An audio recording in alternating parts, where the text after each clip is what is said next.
So minimal invasive surgery అంటే ఏంటి? Minimal invasive surgery అంటే రెగ్యులర్‌గా ఇచ్చే ఇన్సిషన్ అంటే 10 ఇంచ్ ఉన్నట్టుంటే మినిమల్ ఇన్వాజివ్ సర్జరీలో అరౌండ్ 6 ఇంచ్ ఇస్తాం. అంటే 60% కట్ మాత్రమే ఉంటుంది. ఎస్పెషల్లీ రోబోటిక్ సర్జరీలో మేము చేసేది మినిమల్ ఇన్వాజివ్ సర్జరీ.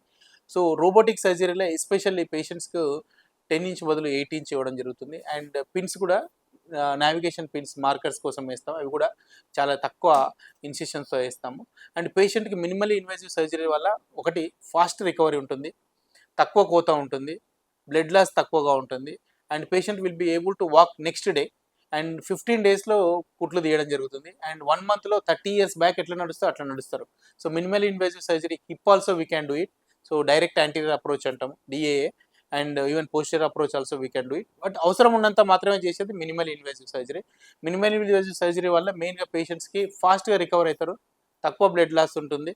అండ్ ఎక్కువ పెయిన్ రిలీఫ్ ఉంటుంది. Thank you for trusting Onus robotic hospitals.